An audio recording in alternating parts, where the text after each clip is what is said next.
नमस्कार दोस्तों, मैं सीमा डमन मेरे इस YouTube चैनल में आपका बहुत बहुत स्वागत करती हूं। आज हम जानेंगे कि आप मांगलिक कैसे हैं, अर्थात आप कैसे जानें 1 मिनट में कि आपके मांगलिक दोष है। जब भी हम शादी करते हैं तो मांगलिक दोष को कंसीडर करना बहुत जरूरी होता है, क्योंकि जब भी दो जातक जब शादी करते हैं तो हम मांगलिक दोष देखना जरूरी होता है, क्योंकि मंगल का स्वभाव बहुत ही उग्र स्वभाव माना जाता है। यदि दोनों की कुंडलियों का मिलान नहीं होगा, एक मांगलिक है और दूसरा जातक मांगलिक नहीं है, तो फिर वैवाहिक जीवन में बहुत ही अनबन होती है और उनका वैवाहिक जीवन सुखद नहीं होता है। इसलिए मांगलिक दोष को कंसीडर करना बहुत ही आवश्यक है। अब हम कुंडली के अनुसार कैसे जाने कि हम मांगलिक है, तो बहुत ही इजी वे में मैं आज आपको बताऊंगी कि आप मांगलिक है कि नहीं। यदि आपके मंगल कुछ हाउस में स्थित होते हैं तो मांगलिक दोष माना जाता है हमारी कुंडली में। ये हमारी कुंडली होती है, इसमें 12 घर होते हैं। ये फर्स्ट हाउस होता है, ये सेकंड हाउस होता है, ये थर्ड हाउस होता है, ये फोर्थ हाउस, ये फिफ्थ हाउस, ये सिक्स, ये सेवन, ये 8, 9, 10, 11 और 12। इस तरीके से हमारी यह कुंडली होती है। मैं हाउसेस की बात कर रही हूँ, राशियों की बात नहीं कर रही हूँ। First house, second house, third house, fourth house, fifth house, इस तरह। अब मंगल यदि आपके फर्स्ट हाउस में स्थित है तो आप मांगलिक कहलाएंगे। सबसे फर्स्ट नजर हमारी कुंडली में यदि हम देखें, मंगल की स्थिति यदि फर्स्ट हाउस में है तो आप मांगलिक कहलाएंगे। यदि मंगल आपके सेकेंड हाउस में है तो भी आप मांगलिक कहलाएंगे। मंगल यदि आपके फोर्थ हाउस में स्थित है तो भी आप मांगलिक कहलाएंगे दोस्तों। अब यदि आपके मंगल 7th हाउस में स्थित है तो भी आप मांगलिक कहलाएंगे। यदि मंगल आपके 8th हाउस में स्थित है तो भी आप मांगलिक कहलाएंगे। अब यदि आपके मंगल 12th हाउस में स्थित है तो भी आप मांगलिक कहलाएंगे। यानी कि 1 मिनट में यदि हम फर्स्ट हमारी जो लग्न कुंडली होती है उस पर यदि हम नजर मारते हैं, मंगल की स्थिति यदि फर्स्ट हाउस में है, सेकंड में है, फोर्थ में है, 7th में है, 8th में है या फिर 12th में है, तो आप मांगलिक दोष से पीड़ित माने जाएंगे। और जब भी आप शादी करें तो लड़की की, आप लड़के हैं तो लड़की कुंडली ऐसी तलाश नहीं करनी होगी तो जिसकी कुंडली में भी मंगल दोष हो। दोनों ही जातक यदि मांगलिक होंगे तो ही शादी कर सकते हैं। एक मांगलिक है, दूसरे के मंगल दोष नहीं है, तो फिर शादी करना अच्छा नहीं माना जाता है।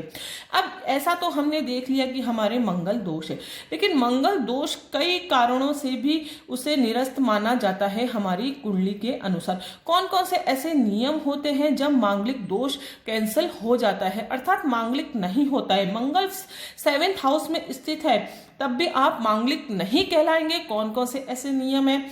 इसी तरीके से मंगल आपके 12th हाउस में स्थित है तब भी आप मांगलिक नहीं कहलाएंगे। वह कौन कौन से नियम है? सबसे फर्स्ट नियम है कि यदि ग्रह यानी कि मंगल यदि योग कारक हो जाए, यदि अर्थात आपके अच्छे प्लैनेट्स वह हो जाए, तो आप मांगलिक की श्रेणी में नहीं आएंगे, अर्थात आपके ऊपर मांगलिक दोष अपने आप ही हट जाएगा।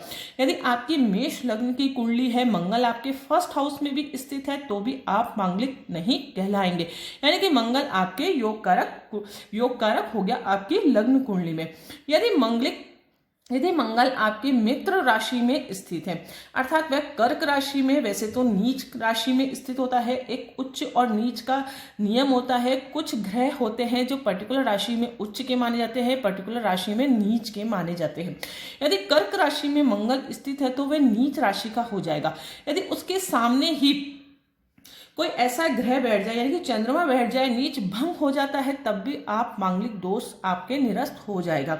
यदि मंगल सिंह राशि में स्थित है, अर्थात 5 नंबर राशि में स्थित है, यहाँ पर सपोज करो 5 नंबर लिखा हुआ है और मंगल यहाँ पर स्थित है, तो भी आप मांगलिक दोष से निकल जाएंगे, अर्थात मांगलिक दोष आपके ऊपर नहीं होगा। यदि धनु राशि में स्थित है मंगल तो भी मांगलिक दोष नहीं कहलाएगा। मीन राशि में यदि मंगल स्थित है, अर्थात 12th राशि में स्थित है, तो भी मांगलिक दोष नहीं कहलाएगा।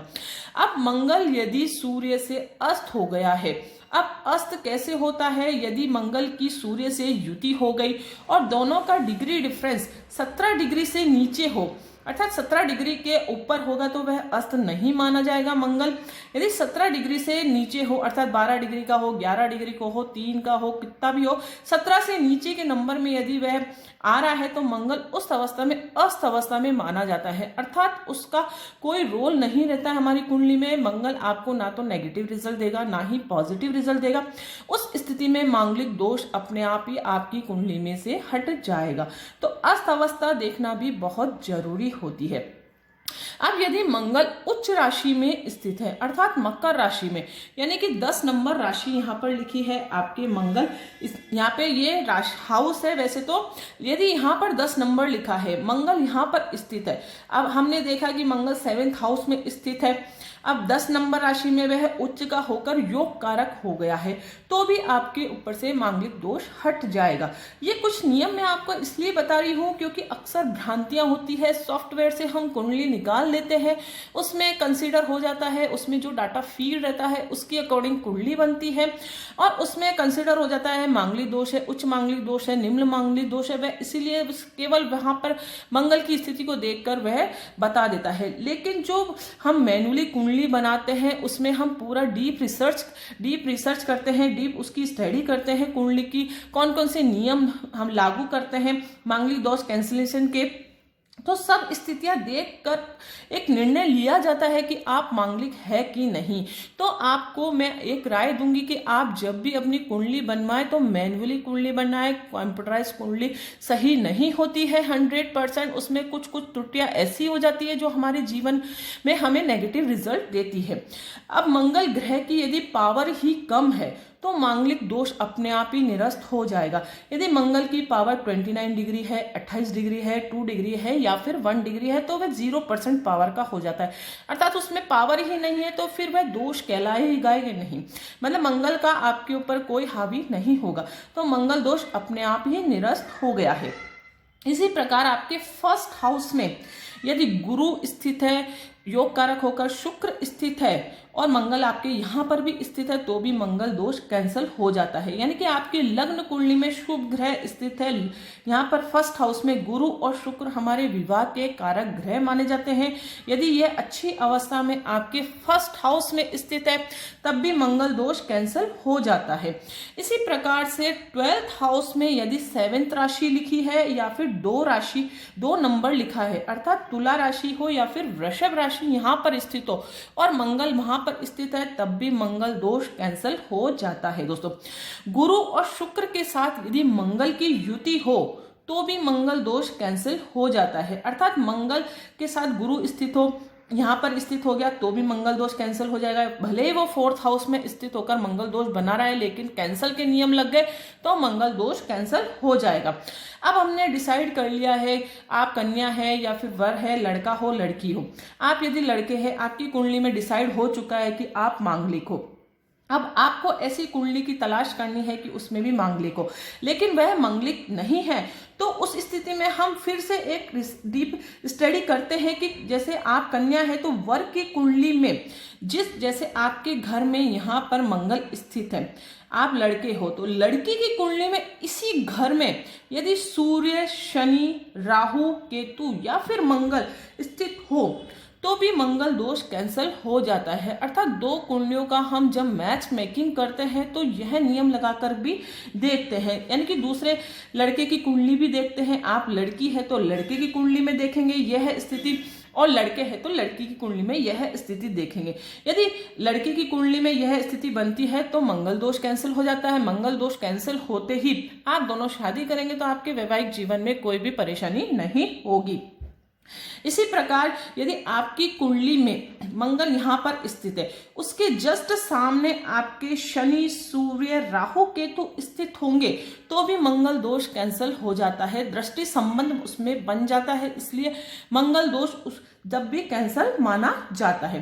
अब होती है नवांश कुंडली। नवांश कुंडली में यदि मंगल उच्च राशि में स्थित हो गया अर्थात मकर राशि में स्थित हो गया, नवांश में कुंडली चेंज हो जाती है। मंगल यदि यहाँ पर आपके आपकी स्थिति है। अब नवमांश कुंडली हमने देखी, यहाँ पर 10 नंबर लिखा है, मंगल यहीं पर स्थित हो गया, तो वह उच्च राशि का हो गया है, उच्च का हो गया है, तो उस स्थिति में भी मंगल आपके दोष कैंसल हो जाता है। यदि वह वर्गोत्तमी हो गया है या षट बली हो गया है तब भी मंगल दोष कैंसल हो जाता है। ये तो मैंने आपको कुछ ऐसे नियम बताए हैं ताकि आपको ज्ञान हो सके, आप किसी के भी बहकावे में नहीं आवे कि आपके मांगलिक दोष है, आप इस तरीके की पूजा करवा ले तो आपके मांगलिक दोष कैंसल हो जाएगा। यदि परफेक्ट मैचिंग कुंडली आपने बनवा ली है, पर्टिकुलर आपकी कुंडली का मिलान हो रहा है, मंगल दोष भी कैंसल हो रहा है, तो आप शादी करेंगे तो आपके वैवाहिक जीवन में कोई भी दिक्कत नहीं होगी दोस्तों।